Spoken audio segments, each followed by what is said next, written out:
Hi friends. So இந்த பதிவு யாருக்குன்னா, ரேப்பிடோ, ஓலா, யூபர் ஓட்டுற ஆட்டோ டிரைவர்ஸ்க்கு தான். ஸோ நம்மளை மாதிரி பாதிக்கப்படுறவங்களுக்காக நான் பதிவு தான் இது. ஸோ இதை பார்த்துட்டு யாராவது திருந்தினாலோ இல்லைனா இது யாராவது ஒரு ஆக்ஷன் எடுத்தாலோ அது எனக்கு போதும். மற்றபடி எனக்கு வியூஸ்க்காகவோ சப்ஸ்கிரைப்ஸோ இன்ஃபேக்ட் சொல்லப்போனால் நான் யூடியூப் சேனல்லாம் ஒன்று பேச ஆரம்பிக்கல. ஸோ என்னென்னா, இன்றைக்கி காலையில் நான் ஒரு ஆட்டோ புக் பண்ணேன் வானகரத்துலேருந்து சைதாப்பேட்டுக்கு. எனக்கு காமிச்ச அமௌண்ட் வந்து ஒரு ரூ. ஸோ இது வந்து ஒரு ரீசனபுளான சார்ஜ் தான். ஸோ நமக்கு தெரியும் அவங்க எப்படியா இருந்தாலும் எக்ஸ்ட்ரா கேஷ் கேட்பாங்க, நம்ம கொடுக்கலாம். அதிகபட்சமாக ஒரு ரூ. வரைக்கும் கொடுப்போம். அது ஓகே தான். அவங்க இப்போ கேஸ் விலையெல்லாம் ஏறிடுச்சு, பெட்ரோல் விலை ஏறிடுச்சு, ஃபைன். பட் ஆனால் இன்றைக்கி என்ன ஆச்சுன்னா, இன்றைக்கி ஒரு ஆட்டோ டிரைவர்னு பண்ணாங்க, அக்செப்ட் பண்ணாங்க. அவங்க எனக்கு கால் பண்ணாங்க. கால் பண்ணும்போது தெரியும் ஒரு எக்ஸ்ட்ரா கேஷ் கண்டிப்பாக கேட்பாருன்ட்டு. நான் எக்ஸ்பெக்ட் பண்ணது எவ்வளோன்னு கேட்டால் ஒரு ரூ. 50 கேட்பாங்க அதிகபட்சம். அவர் மனசாட்சியே இல்லாமல் ரூ. 200 கேட்டார். ஆட்டோவோட ஃபேரே ரூ. 230.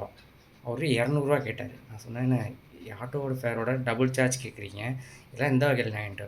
இதை கூட கொடுக்க முடியலனா என்னத்துக்குடா நீலாம் வந்து ஆட்டோ புக் பண்ணுறேன்னு அவர் எனக்கு கேட்டார். ஸோ இதுக்கு நான் அவருக்கு நிறையா விஷயத்தில் பதில் சொல்லியிருந்துருக்கலாம். பட் நான் அப்படின்னு சொல்லலை. சொல்லாமல் நான் உங்களுக்கு மட்டும் காசு கஷ்டப்பட்டு வரல, எனக்கும் தான் வருது. நானும் ரேப்பிடோ வந்து பைக்கில் ஓட்டிகிட்ருக்கேன் தான். எனக்கு ஒரு ரைட் எடுத்தால் எவ்வளோ கிடைக்கும் எனக்கும் தெரியும். ஒரு ரூ. 50ங்கிறது ரீசனபிள். நான் ரூ. 200 அநியாயம் கேட்குறேன்.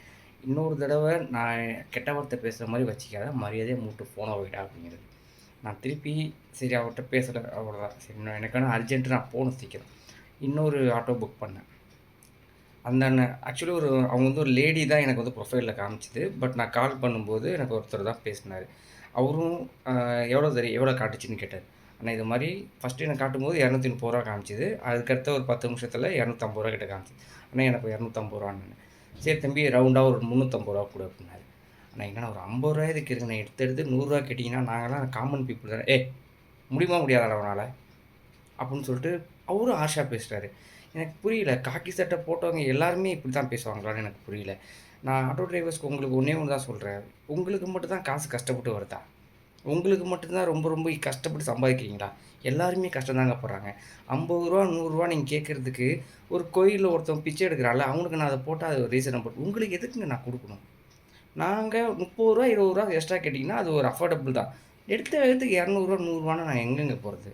ஏங்க அடுத்த தடவை ஒரு மனசாட்சியோட ஒரு ரைடு எடுத்தீங்கன்னா அவங்களுக்கு எவ்வளோ அர்ஜென்சி இருக்கும். உங்கள் பேரம் பேசுறதுக்கான நேரம் அதில்ல. ஏதோ ஒரு அர்ஜென்சி இருக்கலாம்ல. தயவு செஞ்சு இந்த ஆட்டோ டிரைவர்ஸெல்லாம் கொஞ்சம் புரிஞ்சுக்கிட்டு நடந்துக்கோங்க. உங்கள் கஷ்டம் இருக்குதுன்னு தெரியுது. ஆனால் அது எங்ககிட்ட காட்டணுங்கிற அவசியம் எங்கள்கிட்ட கிடையாது. உங்களுக்கு அதில் விருப்பம் இல்லைனா நீங்கள் வேறு வேலை பார்க்கலாம். அப்படி இல்லைனா அதை அக்செப்ட் பண்ணிவிட்டு ஓட்டலாம். எனக்குமே இப்போ வேலை பார்க்குற இடத்துல கம்மியான சம்பளம் தான். அதுக்காக நான் வந்து அவர்கிட்ட போய்ட்டு டெய்லி மாதம் எனக்கு சம்பளம் ஏற்றி கொடுங்க, சம்பளம் ஏற்றி கொடுங்க கேட்க முடியாதுல்லண்ணே. ஸோ அதனால் கொஞ்சமாவது புரிஞ்சுக்கோங்க. எங்களை மாதிரி கஷ்டப்படுறவங்க கிட்ட எங்களை மாதிரி என்றைக்காவது ஒரு நாள் ஒரு ரூ. 30 ரூ. 20 கூட வாங்கினா தப்பில்லை. எல்லாருக்கிட்டையும் இப்படி அநியாயமாக கேட்டிங்கன்னா அந்த காசு கண்டிப்பாக உங்களுக்கு ஓட்டாதுண்ணே. தயவு செஞ்சு திருந்துங்க.